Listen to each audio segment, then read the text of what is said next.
Hello and welcome to episode 125 of Beyond the Brick. I'm Joshua Hanlon. And I'm Matthew Kay. And in this episode of Beyond the Brick, we have Todd Webb joining us. And many of you will know Todd Webb as the organizer of the Brickfair LEGO conventions, and I believe there are 4 of them now. So we'll be talking all about those and some of the history behind those and what's going on with them. It's actually, this week is the Brickfair Virginia, the biggest of all the Brickfair events. So we'll be talking a lot about that as well. And Todd is a member of WAMALUG in Northern Virginia. So it's great to have you on the show, Todd. Thank you. It's good to be here. Yes, I appreciate you joining us here to talk about Brickfair as it's coming up here. You're actually in the Brickfair hotel right now, is that right? I am. I'm in the hotel across the parking lot. I'm going to meet the truck tomorrow morning and unload all the goods. Okay, very cool. So then you are also a member of WAMALUG. Do they always have a display at Brickfair there every year? Oh, yeah. WAMALUG is here, and WAMA LTC also. They always have an island. Lots of locals. Very nice. It's a lot of Virginians here. I would imagine. A LEGO-loving region, right? It is. It's a pretty weird how they're all congregated in this area. I don't know if it's politics or D.C. or what. All those overpaid defense contractors, right? Yeah. They have money and time, yep. Yeah, there you go. Something like that. It all mixes together to make for some great LEGO fans and events there in Virginia. Yeah, it does. So then I guess if you just want to start off with a little bit of the history behind Brickfair and kind of how you first came up with the idea for it. Oh, well, I surely did not come up with the idea for it. I think somebody else did before me, the old original Brickfest. Okay. And I came out of the Dark Ages just in time to discover Joe Fest '06, which was down the road here in Virginia. That was Brickfest '06, but I think they called it Joe Fest because he was running it. And then they fell apart in the next year. They didn't do it, and I was devastated. I had just discovered the adult LEGO community and Brickfest. So I trekked out in 2007. I trekked out to Chicago to visit Brickworld to fill that void, and I swore I wouldn't miss it again since we had one in my backyard, and we would have it again. And so I launched Brickfair, and they sort of stepped aside and let me do it. So what was that transition like? I know this might be a touchy subject, but what was it? Just you kind of like, hey, let me run a convention, and was that, or was there like a lot more conversations going on? There was not a whole lot of conversation. It was actually surprisingly smooth. I did, I think Christina Hitchcock posted online somewhere, LugNet. Yeah. Remember that? LugNet? Oh, the dinosaur, yes. Yeah. And she posted and said, oh, guys, I can't do it. I don't have the time, something or another. And I replied, I think probably my only post on LugNet ever, and I said, why would you kill it like that? Why would you shoot the horse dead? Why not just pass the baton to somebody else? I was really mad. This is like, the LEGO conventions are like an adult version of Christmas, really. And Yeah. I was devastated. So I just went for it and launched one in its place, and they all came. Christina's been around. Joe Mino comes pretty much every year, I think. Denise Judud, and they all come to the show. So I guess I didn't offend anybody too badly. Very nice. So a very smooth transition. That's good. Yeah, it was. It's the good thing, because it would, yeah, like you said, it would be horrible. It would be a travesty, Let's just see it go away for no reason. Yeah, I don't know. It is a lot of work, so I guess maybe some other people have real jobs that require real hours. Which I don't. So I have the time to do it. You are the man for the job. I am. Yeah. Now, up to that point, what was your LEGO building experience like before that? Had you built for a few years before you started that, or how would that all work? I guess I went into my Dark Ages in my mid-20s, and in my mid-30s, I owned a home, and I had a dedicated LEGO room. I said, oh, let me pull these things out. And so I came out of the Dark Ages, and my neighbor said, there's a group that meets in Virginia every month. And I had no idea there was this community online. I rolled in on my bike into WAMALUG, and there's a dozen adults with Lego, and I thought, oh, my people. And that was it. I heard that, I didn't know anybody, so I didn't talk a whole lot to people, except for Ken Rice. Thank you, Ken. He would always come over and say hi to me, and he always does for all the new people. But I would hear people talking about, oh, you going to Brickfest? Oh, I think Brickfest. What are you building at Brickfest? and I didn't know what it was, so I went home and Googled it, and the website was not terribly helpful. When I saw that people were paying $50, so if people are paying $50 to get in, it must be something. So I just signed up and went for it, and that was my discovery into the whole AFOL community, and it's been awesome ever since. Mm-hmm. Now, do you remember what your first build was when you first joined Wamalug? Was there any kind of, were they trying to put together a display or something you helped out with, or anything like that? No, I rolled in there with a Lego set to build with my first time in, and I discovered, of course, it was way too small. So I built this little 60-piece thing, and was just sat there looking around the room at other people and what they had going on. And I never really joined in any of the collaboratives or the train layouts or the moon base or anything like that. I tend to just sort of build my own MOCs, stand alone, and simple, just set it up and be done with it. So I don't know if I've ever built in a group build with Wamalug at all, actually, which is kind of weird, I guess. But I don't think we're a big. I don't think Wamalug is a lot of collaborative type building. I've done the NASA display in the NASA building. It's a nice perk of living here near DC, and again, that was just a bunch of individual stuff spread out across the tables. Mm-hmm. So yeah, so it works well. You were able to do some builds for them then. So now after you you joined, you did the first Brickfair in Virginia, is where the first one was, right? Yep. Okay. So how did you decide to branch out from there? There's now 3 others. Well, the first one took about 1.5 years to plan. I didn't know what I was doing. I was making it up as I was going along, and so I think we had about, the second one maybe took 1 year to plan, and then maybe the third one was like 9 months. And I said, oh, okay, now I'm getting the schedule down here. I'm getting the system and the kinks worked out, and now I can do it pretty quickly. So I just wanted to fill my year up. But the first one just consumed all my time for 1.5 years.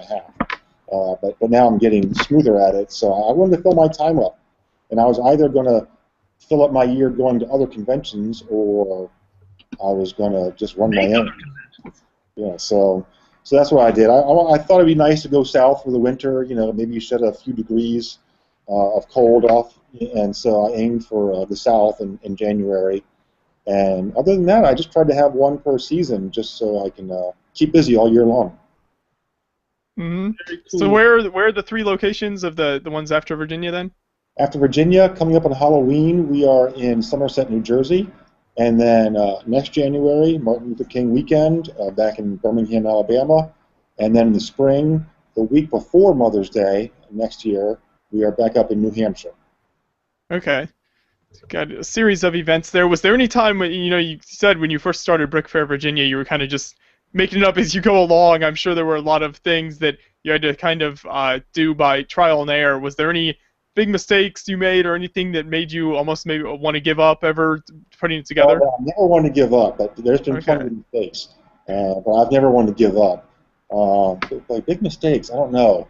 I know the first year I emailed Brian Bonahum at Brickworld so many times, and he would laugh because they were just a year ahead of me. So they launched Brickworld in 2007, and the first Brick Fair was in 2008. So every email I sent him, I was just 1 year behind him, and he would reply, oh, yeah, I remember wondering about that. Oh, yeah, I remember debating how to do that. It was every little thing from, do you put your kit in a bag or a box or a tube, and, do you want to buy T-shirts? Do you want to sell polos? Every little thing. Stickers? Are there stickers? Every little thing. So there was a lot of questions, a lot of just making stuff up, but never a thought of giving up or quitting. Absolutely not. It's too fun. I wouldn't know what else to do. Mm-hmm. Now, I'd be interested to hear, now, before you started Brickfair as kind of your full-time job now is running all the Brickfair events, what kind of experiences did you have before that? Was there other creative Lego-type things you were involved in, or was this kind of something completely new for you? Yeah, besides being like a little kid playing on the living room floor, no, that was about it. I mean, I've flown spaceships and commanded space centers on the moon and whatnot, but that's about it. I don't know why I thought I could do this, except that I knew it would take a lot of time and it would take a lot of money, and I had a little bit of both. So I was employed in a way that I could work my own schedule. So that really was the big key factor in getting started. Yes, Okay. definitely a capital-intensive venture, right? Yeah. I don't like to talk about money. It's kind of a depressing bummer of a fact. I like to just talk about the fun and the games, but it is shockingly expensive to run one of these things, just because you need space to have it. Unless you have someone who owns a building or something. Exactly. Now, on that topic, how did you find the first, where you first held Brickfair, Virginia? How did you decide on that location? Well, it was a complicated process of going to exactly where Joe Mino did it the year before. Okay. Oh, it must have taken a lot of research, Todd. I copied everything Joe Mino did. It was the only event I'd been to. I went to Chicago, but by that time I was already planning Brickfair, so I just copied everything Joe Mino did. The style of the program guide, okay, there has to be an event kit, and just went to the same hotel. Mm-hmm. And then you lasted there 2 years, right? And then what kind of prompted the switch to the new venue at the Dulles Expo Center? We were crushed in that place. It was packed. The first year was shocking with I'm sure we broke a lot of fire code. If you went up to the balcony of the Sheraton Hotel and looked down, you would just see these gnarls of people in like certain places where just nothing moved. And we just had to outgrow that place. And the second year we were there, it was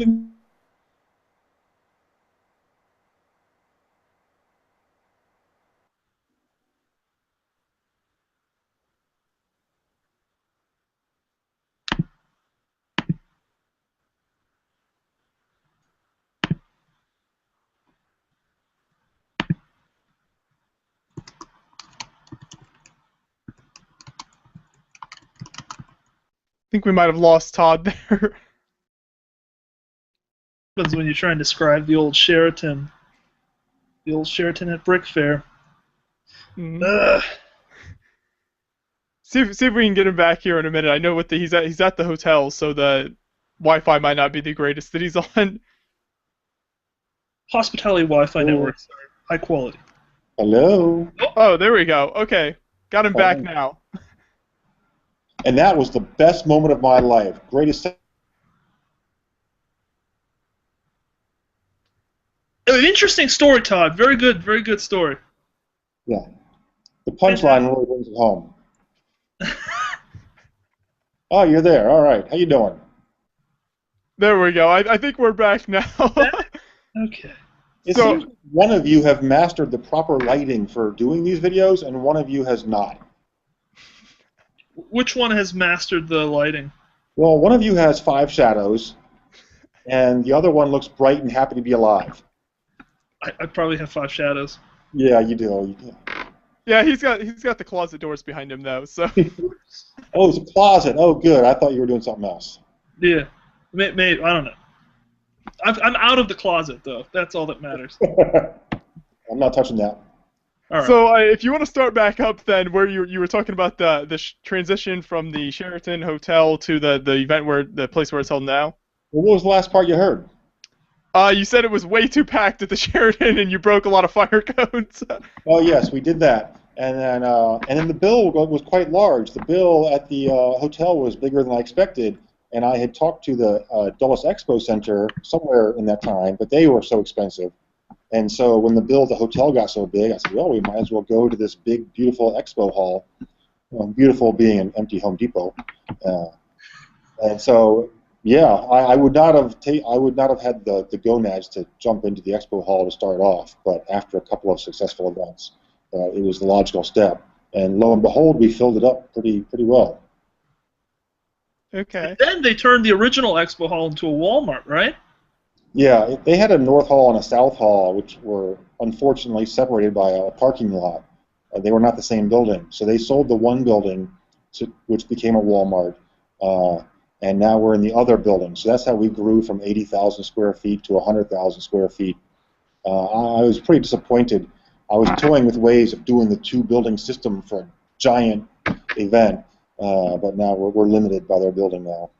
Yeah, it's kind of sad, but it's also like a blessing in disguise, right? Because now there's a Walmart in the parking lot. Walmart there, yes. It's a little bit convenient.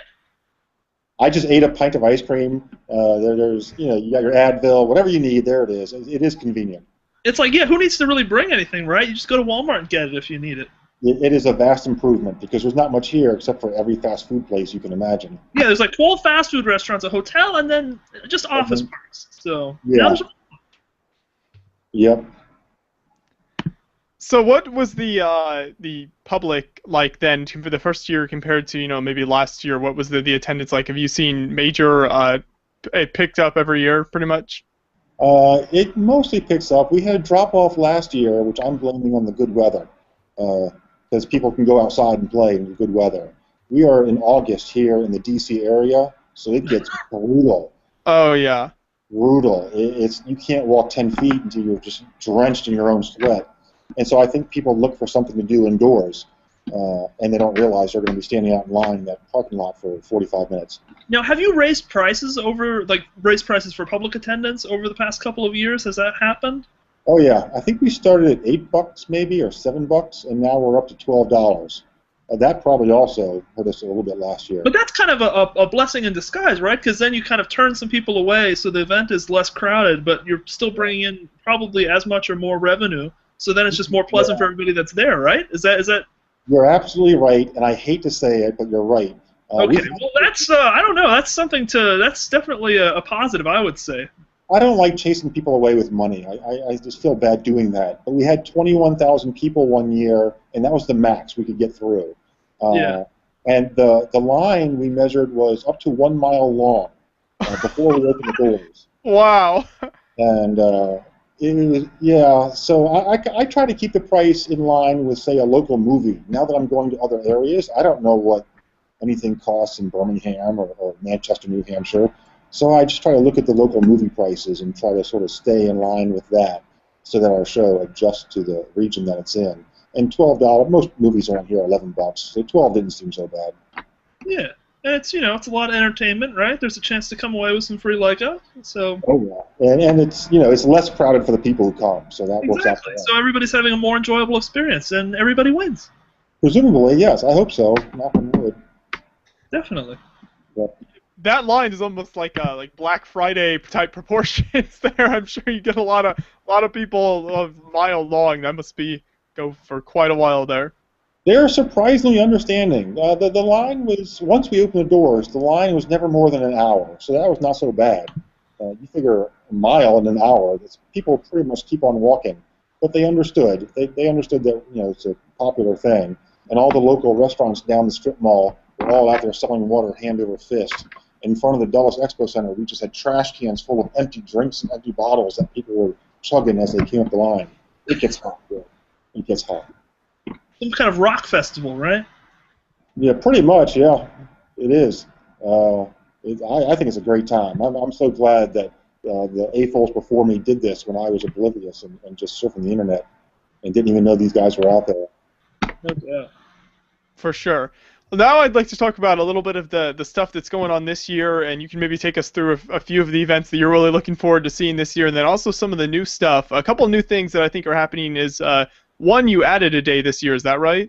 Oh yeah, we did. That was kind of random and exciting. Last year at Brickfair here, I think over the weekend maybe 4 or 5 different people just randomly walked up to me and said, "Todd, you need one more day. It needs to be longer."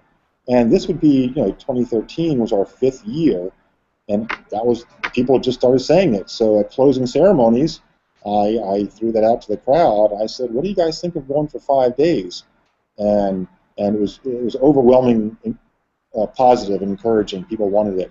So we had a little bit of a debate and a vote by email if people wanted to drag it on to the following Monday or start earlier on the previous Wednesday. It was decided we'd go for Wednesday through Sunday, and it allowed us to just dump on a ton more games for people to play, and more chances for people to win prizes and just hang out. That's awesome. Yeah, it's always nice when you can add one more day of fun for everybody, so that's really cool. And I think I might get Friday off, because usually it's just work, especially in Virginia. It's a huge event. But now I think I have 2 days of setup and 2 days of public, but in the middle I have Friday where I get to just hang out, hopefully. So what are some of the behind the scenes things that you kind of take care of? Like if you was there one thing that people might not know you take care of that you spend like a lot of your time doing or something like that that takes a lot of effort to set all this up? Yeah. There's probably a lot of things like that. You know what would surprise you? Trash. Throwing away lots of trash. You know, you buy one little power adapter thing for I don't know, an Apple, a MacBook or whatever, and you cut that open, you got to cut open the blister pack, and that thing with the cardboard insert and whatever, it takes over half your kitchen table. And you buy 12 of those, it just takes over your whole kitchen. So really, running Brickfair, a big part of the job is just opening everything you buy and putting it in nice Tupperware tubs and getting rid of all the trash. Not that that's a very glamorous side of the job, but Somebody's got to do it. driving all the white linens down to the laundromat. You know, we have like a hotel type laundry place that does our linens for us. Those things have got to be clean. I don't know. Sitting around googling cool Lego little small models that might become a future event kit. That's also kind of fun.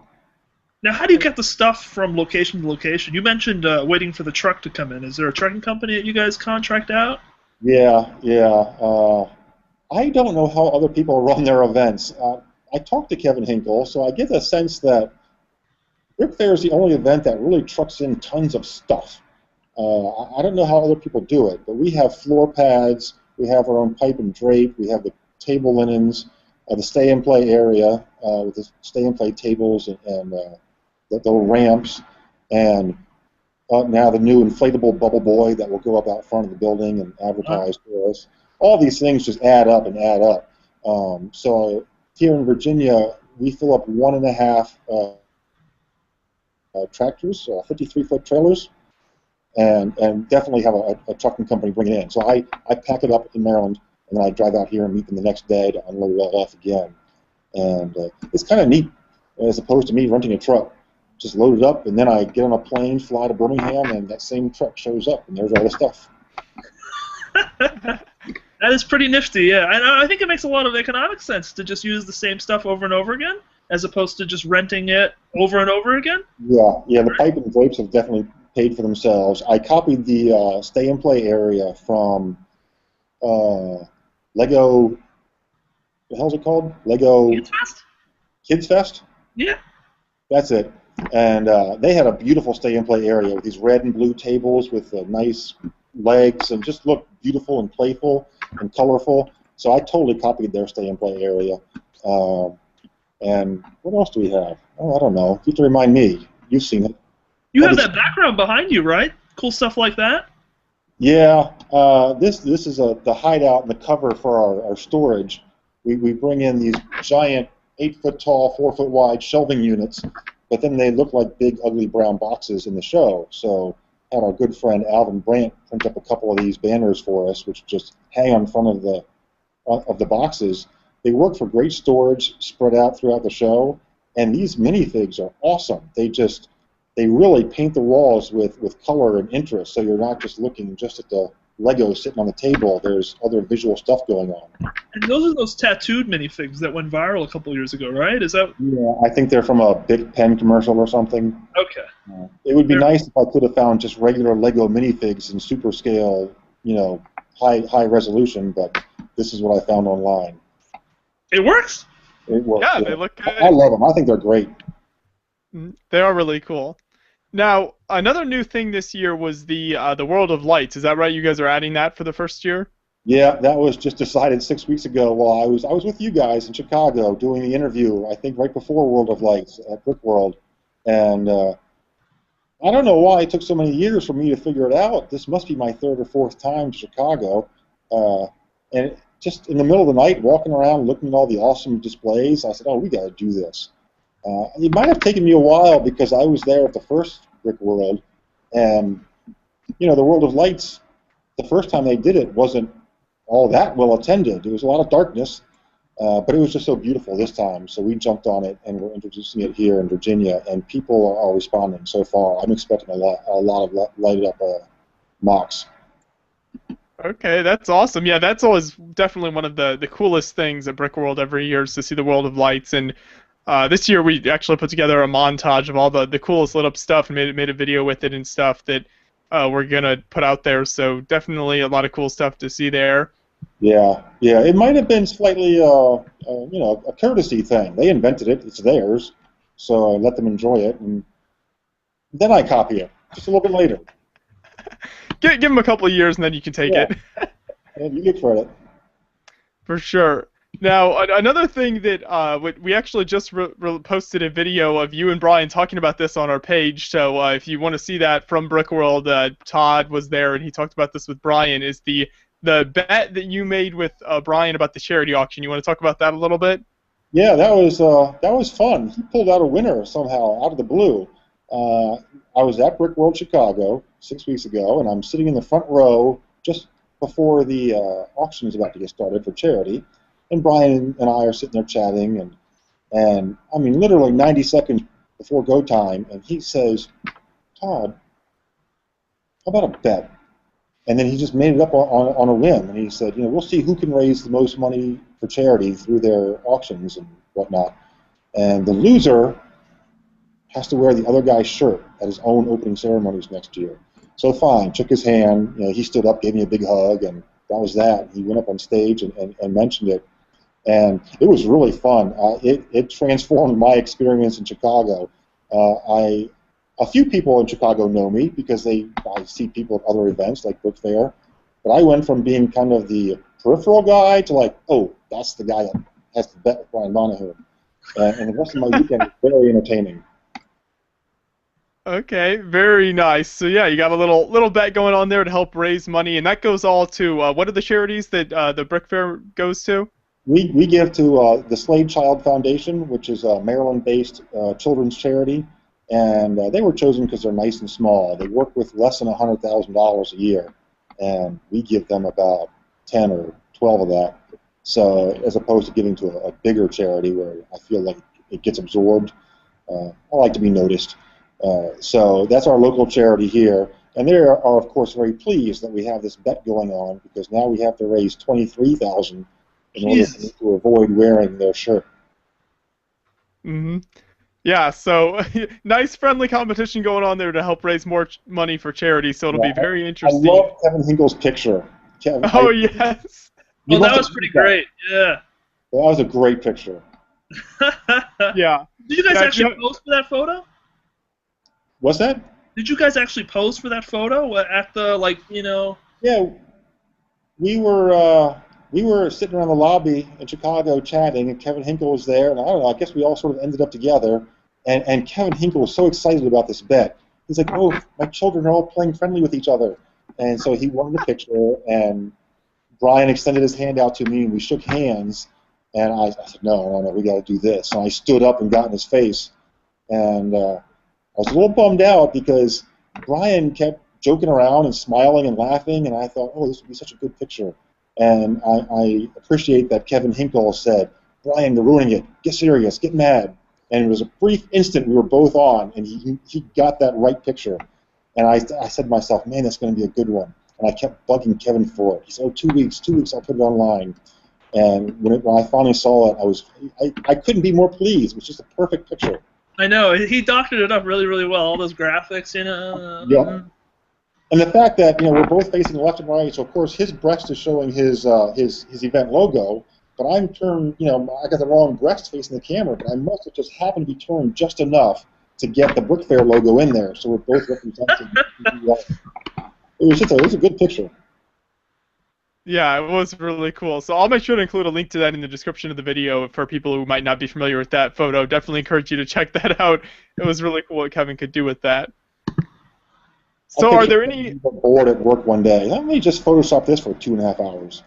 I mean, what else is there to do in Enfield, right? They don't build anything there anymore. No. They just, sit in front of a computer, doctor up photos. That's Kevin's life now. Yeah, that's pretty much my life, too. That's everybody's life, really. I mean, we sell burgers to each other and we doctor up photos, right? That's America. Something like that. Something like that. So, are there any other events or talks or games or anything like that, Todd, that as the organizer of the event, you always try to make it to every year at Brickfair? I never really tried to make it to any game in the past. That was like when game time was my time to go work, and all the people are busy doing stuff and having fun. But yeah, Brick World a few weeks ago reinvigorated me, and I kind of want to hang out and try to see some of these things. I'm a big fan of our impaired speed build. I'm not really sure what your target audience here is on this video.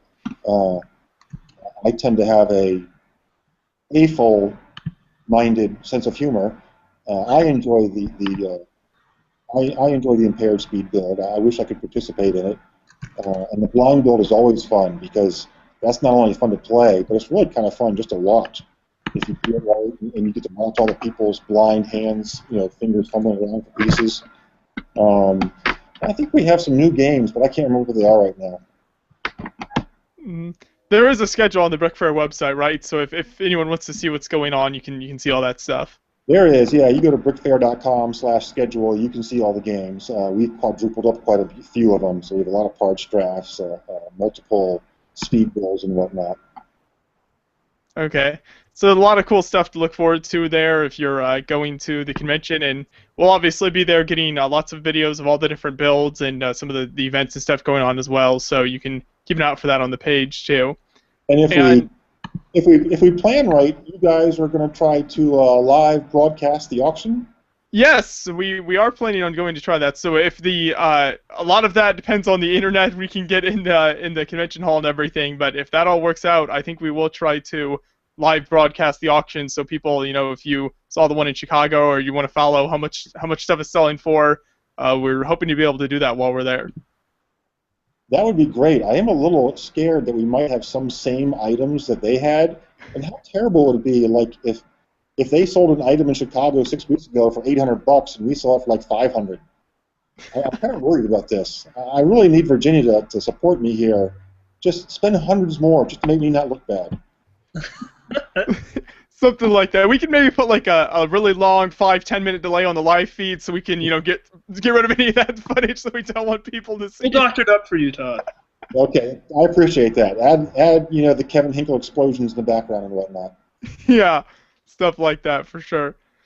Now, I wanted to make sure, along with doing Brickfair, you do build yourself as well, and one of the latest builds that you've done that I think will be in the auction this year is your Whitman's chocolate build. Is that right? Yeah. I wouldn't quite call it a build. I think a build has more than 46 pieces in it. I like to build things where Lego integrates into real life and blends in, instead of just a cartoony rainbow-colored Lego thing in the corner. If you're an adult and you have an adult home, there's ways to sneak in Lego into your life. And also, I really like to make MOCs that are incredibly easy to set up and fit into my bag so I can just take them on the airplane with me to Chicago and whatnot. I see these people setting up little minifigs and trees and leaves for hours on end. I tend to try to build a MOC in a box. And so my Whitman sampler was another MOC in a box. It travels nice and just pop it open. And I've never seen it before. So yeah, that'll be in the auction. I hope that goes for like, I don't know, $17, $18. Something like that. So yeah, it is a unique build. You don't see many builds like this. Was this just kind of how long did it take you to put these together? Did you look at an actual box of chocolates to kind of come up with the idea for the shape of them? Of all the Lego I have, sadly enough, I didn't have enough pinks and browns to do this, and I tried other colors, and they just didn't look like candy. So I actually had to bricklink some of this, if you can believe it, because there's not really a whole lot of pieces in there. So it actually took a week or two to wait for parts to arrive to finish it up. But after I had made the first 2 or 3 pieces of candy, I knew it was going to look pretty cool. It was going to work out. And this was sort of a sequel to an earlier one I did. I did an earlier one in a Ferrero Rocher box, which is sort of a, 12 by 12 inch clear plexi box. And it's about 1.5 inches. It just happens to be the depth exactly inside 4 studs. So I stood it up, and it made a nice vertical MOC that was just 4 studs deep, which also means it stands up on its own very nicely. And again, it's in a plastic sealed box, so it doesn't get dusty. You can just put it places. It was great. So I said, oh, I wonder what other candy boxes I could build in. And somewhere along the way, probably Valentine's, I picked up that box and said, someday I'll fill this up. And that was the next step. Mm-hmm. Get some nice Lego chocolates in there. So yeah, like we said, that will be at the charity auction. So if you're at Brickfair, go above and beyond what Todd is expecting for. Maybe it'll go for $20 or $30. You never know to help out the auction. That'd be awesome. I've made small MOCs. Actually, the Ferrero Rocher one I think went for 90 or 100 a couple of years ago. And so yeah, my new pattern I'm going to try is to build one MOC a year, do the tour of all the brick fairs, and then go to auction. So this way I don't end up, collecting my own little MOCs piled up in a corner of my Lego room somewhere. Sure. Yeah, you can get them at the auction. Somebody gets to buy it and be happy with it and get the money for charity. Works out well in the end. Yeah, I don't know. Another one of your... Do you guys think I should shrink wrap that thing? I could go across the street to Walmart and they could shrink wrap it so the candy pieces stay in, like a real candy box. I've been debating this. Oh, you mean like covered like Glad wrap or something? So it's like, yeah. Yes, it's the stores. When you return something to like Staples or Office Depot, they have the sort of quasi-professional shrink wrap where they blow it with a blower and it shrinks around it. And then if you could get that done, that would look really slick. Yeah. Yeah, I'm gonna probably work on that tomorrow. Mm-hmm. Yeah, you'll have to see. You're just talking about the advantages of having a Walmart there. I guess that's one of them if you need to shrink wrap something.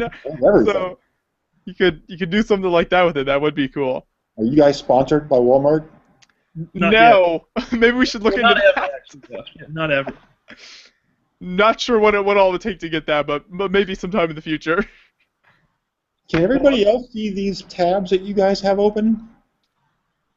I see World Trade Center on 9/11. I'm guessing. Yes, that's actually the next build I was going to talk to you about. So this is one of your older builds that you have open that you've built, and it's one of them that we talked a little bit about this with you at Brickworld, and it's interesting to hear what. I think Todd's in a haunted house. It kind of looks like. I don't know. Hang on, I'm in a hotel. Let me go push some buttons and see what happens here. Give me 2 seconds. Maybe the power's going out. It's like the Haunted Mansion. I don't know. Maybe it's motion detectors. Maybe they think there's nobody in the room. I'm so lifeless here. So yes, you were talking about the World Trade Center. Yes, so these World Trade Centers, what was interesting, we were talking to you at Brickworld a little bit about them. You were talking about the different reactions you've gotten from people throughout the years. What year did you build these? I built those probably in 08 or 09 maybe, guessing. Okay, so right in there somewhere. And what was the... You can see in the corner of that picture is the original Brickworld trophy, which I think they abandoned the second year. It's a little yellow dude with like his hands up, or he's doing a dance or something. Yeah, I see that. Okay, so that was the original Brickworld. It would not stay together. If you looked at that little trophy funny, it would just fall apart into 18 pieces. That's not a great idea for a trophy if they're always falling apart. I think their new trophy has their logo with the layers of colors. Mm-hmm. Yeah, this was inspired by Steve DeCreamer. He used to be in Wamalog years ago. I think he's out in California now, working for Lego somewhere. And that guy would just randomly walk into Wamalog with the Terminator head with glowing red eyes under his arm. He would just walk in with this amazing thing that he threw together the day before, and something. And then I saw his MOCs at the shows, and something about his builds just really impressed me, but also kind of intimidated me and perturbed me. And I said, I'm going to build something that guy wouldn't build, and that's how I came up with 9/11 style World Trade Center.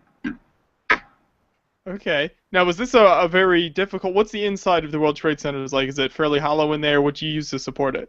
Yeah, it's very hollow. Those walls pretty much go straight up. I think let's see here, those are 5-stud 1x1x5s, and probably every 4 or 5 of those is just a simple plate crossbar, a little X in the middle, because the walls tended to sort of balloon and concave and whatnot. So I had just a few crossbars to keep it square, and it was a pretty repetitive build for sure. but I knew it was unique, so it was kind of fun. It took a long time. I actually kind of quit when I got to the part where I knew I had to build the explosion and whatnot, so I sort of set it aside for like 6 months before I got back into it, because I just kind of didn't want to do it. Yeah, I researched like the World Trade Center, like which building got hit first and which way the wind was blowing and which floor it was, and so it kind of looks like the actual thing. And that was sort of a bummer to actually kind of research, so it put me off for a few months. I can only imagine. Yeah. A little bit depressing to research something like that, but the explosions did look really good. I thought that was one of It was fun, people. Yeah. But like I mentioned, there has been, as you've displayed this for a couple of years, I think you had this on display before you kind of stopped taking it around to the conventions. And what were some of the reactions like on that? Oh yes, you did ask me about the reactions. Boy, they've run the gamut from left to right. Some people thought that I was responsible for 9/11, and other people would just tear up and say, "Oh, it's a wonderful tribute." And both those reactions really surprised me, because I didn't try to make anything good or bad. I just tried to represent the moment. I didn't even really think about it as being good or bad, but everybody saw it that way. And I would stand behind the public, and I would just wander around like I'm just Joe Schmo. I would listen in to what people were saying, and it was either great or it was horrible. But the people who loved it said it was a wonderful tribute. That's always nice to hear. Mm-hmm. Yeah, definitely. So that is I think it is a very well done build. So I'm glad a lot of people appreciated it, and it is always interesting to stand behind your builds and hear what people have to say about them. I'm sure you've gotten throughout the time you've been building lots of different comments as you could heard people say stuff about them. Yeah, after so many years, it gets embarrassing bringing the same mock around, so I had to just retire it for a little while. It's still together in boxes. Mm-hmm. So do you have any projects, any builds planned for the future then? You've got your Whitman's chocolate you have right now, and that's going in the auction at Brickfair, Virginia. So what build will you be starting on next? Man, that's a great question. My next build will probably be a new game for Brickfair. It's actually how I get all my creative juices out now. I don't really have time to build, so I come up with new stuff like Bingo and Go Fish and whatever. For more, any game I can turn Lego-y, I try to do it. I don't have a mock planned yet. I should have built one in time for this show, since I'm giving up my last mock, but I didn't do it. So I don't know. I need ideas. So yeah, if you have ideas, contact Todd and let him know what you think he should build. You know what my collection has turned? My collection has gone through a very interesting series of pieces, where I started with my childhood stuff. And then when I came out of the basement, I got rid of a bunch of my childhood stuff, but kept like the key parts I thought were important. Then I went into Bricklink. So when I had Bricklink, I had a big store going for a while, maybe 300,000 pieces. Then I could just build anything.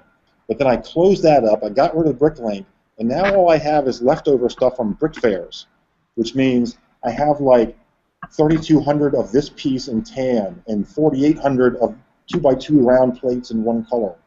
So I have like these incredible quantities of a few useless pieces from old badges and old trophies or whatnot, but there's just not much you can build with that stuff. You should start like a contest using all the weird pieces, Get them out into people's hands, see what can happen. I think Danny Pecora actually invented that game, where he brought that game. Did you see the game before? Seed Part Showdown? So all the players get the seed part. And what I do is I bring the whole bag of this junk, and they all get that seed part, and somebody has to build something creative with it, and they win a prize. I said, damn it, Danny, always with the good ideas. Yeah, it was a winner. It was a pretty good one. And they work with the stay-and-play bricks also, so they're not stuck with that one part. And then they all get to take that seed part home with them. Not too bad. We've got to get rid of the stuff somehow. Yeah. Might as well. Yeah, I think that's kind of similar to what like Bricklink had that seed part challenge Brick World this year, somewhat like that. Yeah. I don't know who came to it first. Danny brought it to me for Alabama, and it was a huge hit. People dug it. Okay, that's cool. So always get some nice games going on there. Yeah, it's really fun to walk around these events and watch people playing games. It's just a blast. I feel bad for the people setting up for 18 hours. Oh yeah, it definitely takes a while of setup to get this stuff all looking good for the public and everything. Yeah, I appreciate all those train layouts, but I really appreciate seeing people hanging out and having fun and drinking and playing games and whatnot. Yeah, it's fun. Definitely. Now, we mentioned you've been to Brickworld for a few years now. You've got the Brickfair events. Have you ever made it to any other LEGO conventions, like, I don't know, maybe BrickCon out in Seattle or any of the other ones like that? Yeah, I did BrickCon in Seattle 1 year, a couple of years ago. Seattle's the best city for a con. They have the best city. You can walk to anything. Restaurants. The 4-walk hike to the hotel got a little old after a couple of days. But the city But was... it's Seattle, so it's not too hot, right? So the walk, even if it's a long one, is not that bad, right? This is true. The temperature is awesome. And they have, I mean, the restaurants, there's got to be 50 restaurants right around that expo hall. And I walked to the wharf, I walked to the aquarium, walked to the zoo. It's really an amazing city. And then I've done Brick Magic twice, I think. I don't know if there's ever another Brick Magic again. But that was fun because it's a lot of East Coasters like me, so I knew people. Raleigh represent? Raleigh, yep. That might be the only two I've been to then. Brick World, BrickCon, Brick Magic. 1 year I decided I was going to try to go to all of them, and I got like 3, and I was like, ugh. I don't know how Abner does it. Yeah, I don't know how to do it. Abner has a limitless reservoir of just like he loves being in hotels and airplanes and restaurants and. But I think he's like Michael Keaton in that movie Multiplicity. I think there's a couple of them, and so they just take turns going just crossing the country. How would we know? He's got he's got a closet of Abner clones back at his lair somewhere in the Midwest. That was unnecessarily creepy. I picture them hanging on coat hangers. Yeah, exactly. And then you just pull a new Abner out. All right, Abner, let's go to Brickfair. Yes, Abner. That's true. That's exactly what it's like. And Abner, if you're watching this, we would love for you to come on and disprove these rumors. Yeah. Get him to hold up a Lego in the picture with him. I don't think he has a Lego in his house. They're all in boxes. Yeah. Investment. Yeah. Now, having been to so many of these conventions over the years, and especially all the Brickfair events you've made it to now, do you have any favorite stories or things like that from the events you've been to over the years as you first started out? Man, there's a lot of stories. If you want stories, the AFOL community will give it to you. If you like drama, I think the AFOL community will do it for you. Give it to you. I'm not sure which stories are internet friendly. My favorite stories usually involve alcohol, usually late at night, and include a lot of other AFOLs having fun, playing cards and whatnot. My second or third year, the third Brick Fair, my own brother banned me from talking to the public. That was kind of fun. You were scaring them away or something? Yeah, for all the skill that I have in putting together the stuff and the name badges and the mock cards and all that, apparently I have no people skills for the public. It's because by the time the public comes, it's like the end. We've done all the work, we've done all the setup. There's been 2 days of mock setup and getting people their goodie bags, and the games are played. And Saturday morning, by the time the public shows up, I am just frayed, and I just am not maybe as patient as I should be with the public, although we very much love the public and need them. So my brother said, "You're not allowed to talk to the public anymore." And I walked away thinking, I did this. I put this together. Yes, that was entertaining. How did your brother get involved then? Do you have other family members involved with the convention, or is it just your one brother, or how does that work? Well, the reason he got involved is because I sort of volunteered him and sentenced him. He was my one family member who didn't come to the very first Brick Fair. Kind of a big deal. Brick Fair was it was a big deal. And you had 10,000 public people show up that first year. And my sister-in-law, his wife is there with their kids are there. Everybody's there except my one brother, Matt. And so next year I said, "You're going to pay it back to me. You're going to come work for me at this event." And he's been slaving away at it ever since. Except he does have this weekend off. So my other brother, Dave, is coming. My sister-in-law, Kim, my niece, Brittany, my nephews, Michael and Brandon, Yeah, free help. I can't turn down free help. Hey, if you've got the family members, why not? Yeah. Yeah. So it's become a really fun family event. Oh, my sister. Can't forget Donna. She'll be here. And her husband, Mark.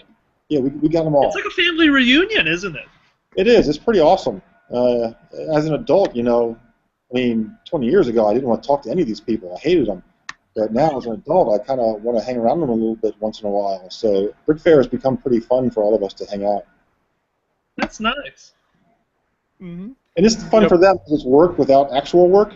Like it's work, but it's not the work they do for a living. So they seem to enjoy it.